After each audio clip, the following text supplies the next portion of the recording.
해적선은 다양한 크기와 형태였습니다. 대포로 무장한 것, 갈고리와 커트라스를 휘두르는 사람들이 타고 있는 것 등 다양했습니다. 그러나 가장 인기 있던 해적선 유형과 그 사용법을 알아보기 전에 해적선의 몇 가지 공통점을 먼저 살펴봐야 합니다. 먼저 해적선은 사고 팔리지 않았습니다. 시간을 거슬러 카리브해 연안 도시의 부두로 가서 해적선을 사려고 한다면 당신은 웃음거리가 될 것입니다. 해적선은 팔렸지만 구매되지 않았습니다. 해적선을 만드는 사람은 오직 해적뿐이었으며 해적들은 일반적으로 구매하는 행위에는 참여하지 않았습니다. 따라서 해적선이라 부르는 모든 배는 보통 다른 목적으로 쓰였다가 해적들에게 도난당해 재조정되었습니다. 이는 보통 크루를 더 많이 수용할 수 있는 공간을 만들고 가능한 한 많은 대포를 집어넣는 것을 의미했습니다. 선실은 제거되었고 선원과 크루는 더욱 비즈니스화되었으며 배들은 해적선으로 팔렸습니다. 그리고 모든 종류의 물건들이 바다로 넘어가서 더 많은 잠재적인 보물을 위한 공간을 만들었습니다. 빨지 않은 해적들로 변환을 가득 채우고 해적기를 올리면 당신은 해적선을 가지게 됩니다. 이를 염두에 두고 해적들이 개방된 파도를 공포로 몰아넣기 위해 사용한 해적선의 다양한 종류를 살펴봅시다. 세계의 전쟁에 오신 것을 환영합니다.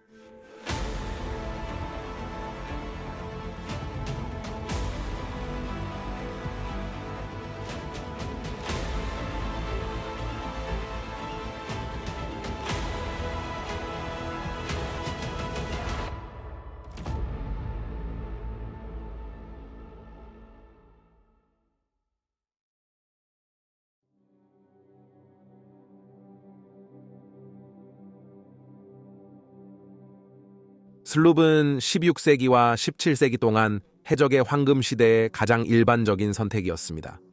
그들은 카리브해를 항해했지만 필요한 경우 대서양을 건너는 것이 충분히 가능했습니다.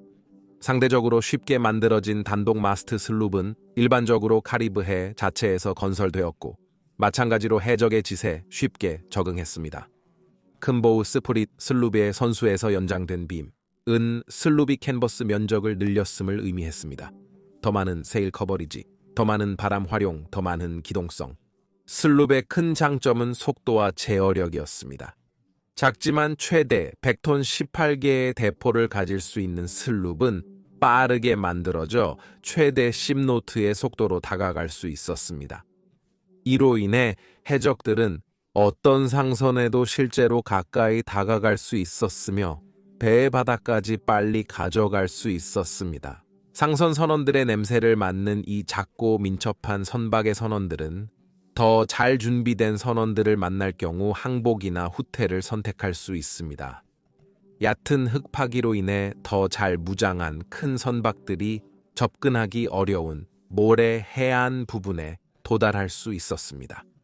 이는 산호초가 많은 카리브해에서 효과적이었습니다. 카리브해는 유럽의 사적과 해군으로 가득 찼습니다. 항상 먹잇감을 찾고 있는 상황에서 바람을 잡아 빠르게 지역을 벗어나는 선택은 결코 과소평가되어서는 안 됩니다. 저렴하고 쉽게 잡아서 항해하고 교체할 수 있는 슬룹은 범죄 경력을 시작하는 해적들에게 쉬운 선택이었습니다.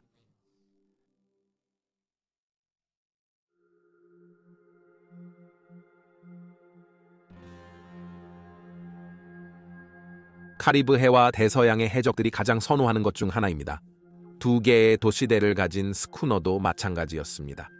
슬룹처럼 이 배도 빠르고 조작하기 쉬웠으며 크기에 비해 대포와 총의 용량이 많았습니다.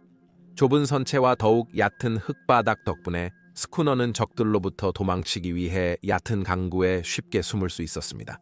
당연히 단점은 이 선박이 많은 노획물이나 선원을 수용할 수 없다는 것이었습니다.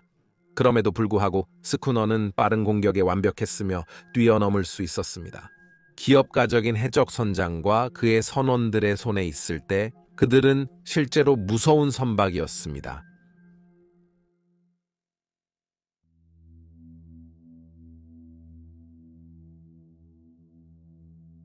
이제 우리는 몇몇 큰 배들을 보게 됩니다. 브리건티는 그중 하나로 최대 200톤까지 무게를 나갈 수 있었습니다. 그들은 세일의 황금시대 동안 진정한 아이콘이었으며 속도를 결합하였습니다. 그리고 스쿠너처럼 브리건티는 얕은 흙을 가지고 있었고 2개의 돛시대와 큰 돛대를 가지고 있었습니다.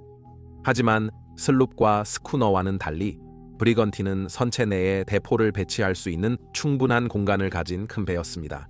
이것은 해적 선원들에게 더 많은 보호를 제공하였고 큰 홀, 약 24개의 대포, 그리고 100명 이상의 사람들을 수용할 수 있는 충분한 공간을 가진 브리건티는 해적 선장에게 훨씬 더 많은 선택지를 제공하였습니다. 긴 전투에 참여하고 가장 큰 먹잇감을 먼저 공격하는 것이 가장 중요했습니다. 놀랍게도 이 모든 것이 속도를 희생하지 않았습니다. 바람이 약할 때는 정사각형 돛과 노를 사용하여 브리건틴 일명 브리그는 해적, 해군, 일반 시민들 모두에게 사랑받는 빠르고 기동성이 좋은 배였습니다. 그들이 중요한 지위의 해적 선장에게 이상적인 배였던 이유는 놀랍지 않습니다. 브리건틴이 완벽한 능력의 조합을 제공한 사람에게 윌리엄 키드는 브리그의 한 버전인 새 도시대 287톤의 어드벤처 갤리를 조정하여 구쇼프 해협을 모두 통과하고 인도양으로 들어갔습니다.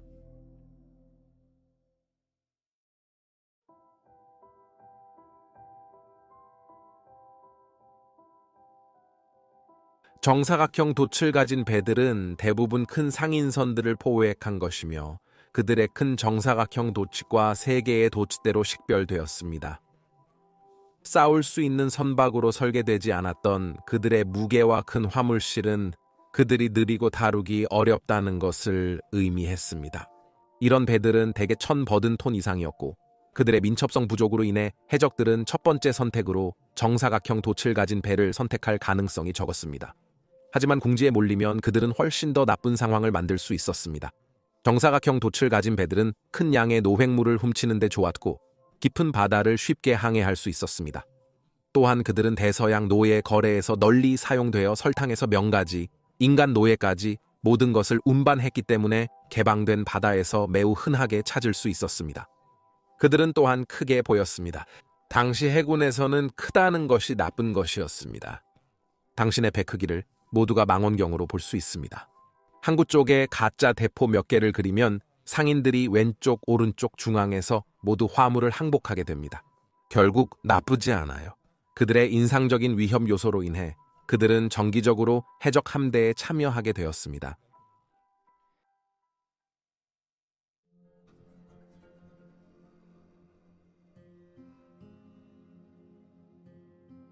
네덜란드 플로트는 기술적으로 정사각형의 선체를 가진 배였으며 대량의 화물을 운반하기에 완벽하게 설계되었습니다.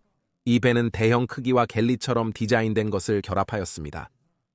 무역 강자인 네덜란드 연방에 의해 대중화된 플로트는 저렴하게 제작되었지만 튼튼하고 다루기 어렵지만 엄청난 비행 가능성을 가지고 있었습니다. 어떤 창의적인 해적 선장이라도 사용할 수 있는 맞춤형으로. 이런 거대한 선박들은 종종 300톤 이상이었고 성공적인 약탈 후에 해적들이 버리기에는 너무 매력적이었습니다. 그들을 보세요. 그들은 엄청나게 큽니다. 그 헐크에 서 있으면 해적 선장에게 하나를 가져가라는 기회가 주어졌을 때 거절하기 어려울 것입니다. 흥미롭게도 이 배들은 넓고 평평한 바닥의 단면을 가지고 있었는데 이는 디자인이 아닌 카리브해를 항해하는데 매우 유용하게 만들었습니다. 그들은 교묘하게 세금과 통행료를 회피하기 위해 이런 방식으로 만들어졌습니다. 모든 선박들이 해협을 통과하여 덴마크, 노르웨이, 스웨덴에 접근할 때 덴마크는 그들의 갑판 면적에 기반하여 세금을 부과했고 실제적인 화물 용량은 고려하지 않았습니다. 이 능숙한 디자인은 네덜란드가 세금 회피와 무역 지배를 가능케 했습니다. 해적들 사이에서도 네덜란드인들만큼 인기가 있었습니다. 덴마크 세무 공무원들 사이에서도 그들은 인기가 있었습니다. 많은 사람들이 전설적인 유령선 플라잉 더치맨이 네덜란드의 플로트라고 믿습니다. 이 신비한 배의 목격담은 끝이 없어 보이며 심지어 미래의 왕 조지 5세조차도 1880년 여름 그가 단지 15살이었을 때 호주 해안에서 그것을 목격했다고 주장했습니다.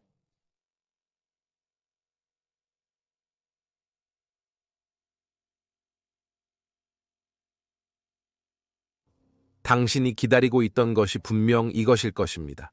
갈리온 해적 선박의 헤비급 챔피언, 상인 선박과 해적 사냥꾼 모두의 공포입니다.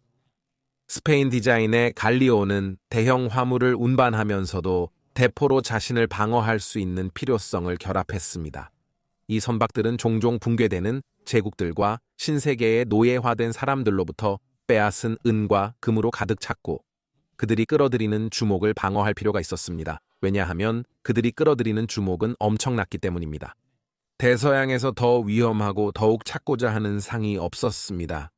하나를 포획하는 것은 물론 항해하는 것만으로도 어떤 해적 선장도 믿을 수 없을 정도로 부자가 되게 하고 또한 놀랍도록 인상적이게 했습니다. 갈리오노는 그 디자인에서 수백 년의 조선 경험을 보여줍니다. 15세기 전함의 사진을 보면 배의 뒷부분에 있는 스턴캐슬과 앞부분의 포어캐슬이 모두 매우 높다는 것을 볼 수 있습니다. 이로 인해 배는 상당히 무거워져 조작하기 어려웠지만 당시의 근접 해상 전쟁에서는 중요한 역할을 했습니다. 그런데 세일의 황금 시대에 더 현대적인 갈리온에서는 이 포어캐슬이 사라지지만 높은 캐슬은 남아있어 갈리온이 멀리서 봐도 독특한 실루엣을 제공합니다. 그러나 이 배들의 주요 전투력은 그들의 총포 갑판이었습니다. 갈리온은 최대 7만 대의 총포를 가지고 있어 유럽 군주들의 해군을 제외한 어떤 다른 선박보다도 더 많은 화력을 가질 수 있었습니다. 이러한 배를 이끄는 해적 선장은 무적에 가까웠습니다. 그것은 한 가지 예외를 제외하고는 무적입니다. 크기와 무기는 타협을 가져왔고 그 중에서도 속도와 기동성이 가장 중요했습니다. 이 배들은 깊은 물에서만 정박 가능했으며 많은 해적 기지에서 제한을 받았습니다. 그들은 항상 폭풍과 모래더미의 위험에 노출되어 있었습니다. 법을 준수하는 사람들의 선박이 느린 것이 단점이었지만 선상의 사람들은 거의 어떤 해적도 그들을 대면할 수 없을 것이라고 생각했습니다. 하지만 무법 해적들에게는 그렇지 않았습니다. 때때로 대형이고 잘 갖춰진 지역군의 끈질긴 에너지로 추적받는 해적들은 거대한 갤리온에서 바다를 느릿느릿 거닐며 어디를 가든지 선언하는 것을 거의 감당할 수 없었습니다. 특히 유명한 갤리온 중 하나는 퀸 앤의 복수였습니다. 악명 높은 해적 선장 에드워드 티치가 지휘한 퀸 앤의 복수는 포로로 잡힌 후 변환된 무장한 프랑스 노예선이었습니다. 그것은 역사상 가장 강력한 해적선 중 하나로 변환되었습니다.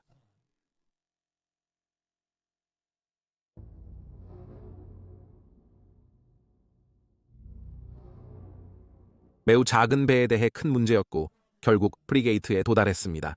하지만 이 항목에는 별표가 붙어 있습니다. 프리게이트는 배를 정의하는 느슨한 카테고리였고 수년 동안 크게 변했습니다.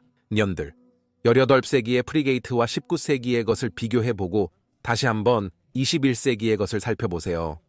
항해의 시대 동안 다행히도 살아있던 모든 사람들에게 해적들이 손에 넣을 수 있었던 것은 이 중 첫 번째였습니다. 그럼에도 불구하고 해적들의 손에 잘 무장한 프리게이트는 어떤 선원이라도 직면하기에 정말 무서운 전망이었을 것입니다. 일반적으로 프리게이트라고 알려진 배들은 한두 개의 포병 갑판을 가지고 있었지만 해군 전투에서 사용되는 선박들보다는 작고 민첩했습니다. 하지만 틀림없이 이들은 전투를 위해 특별히 제작된 전함이었습니다. 그들은 잘 구축되고 무장하였으며 40개의 대포를 보유했고 실제로 활동하였습니다. 기술적 무장은 갈리온선에 비해 떨어졌지만 속도와 현대적 디자인으로 잘 무장되었지만 다루기 어려운 배들을 제압할 수 있었습니다. 가장 유명한 해적이 운영한 프리게이트 중 하나는 헨리 에이버리가 지휘한 유명한 배인 펜시였습니다. 그는 이 무서운 선박으로 인도의 무굴 제국 왕실 함대와 싸웠고 보물로 가득 찬 1600톤의 간지 사와이를 잡아냈고 그 과정에서 17세기 해적 억만장자가 되었습니다. 선박이 당신의 말과 무기였던 항해의 황금시대에는 해적이 될 수 없었습니다. 당신의 무기는 해적이 될 수 없고 펜시 선박은 핵폭탄처럼 적을 물리쳤습니다. 모든 해적선의 진정한 공포였습니다. 그리고 여기에 해적선 7종류가 있습니다. 여러분의 생각과 반응을 아래 댓글로 남겨주시고 이 비디오를 좋아요하고 채널을 지원하기 위해 구독해주세요. 시청 감사합니다. 다음에 뵙겠습니다.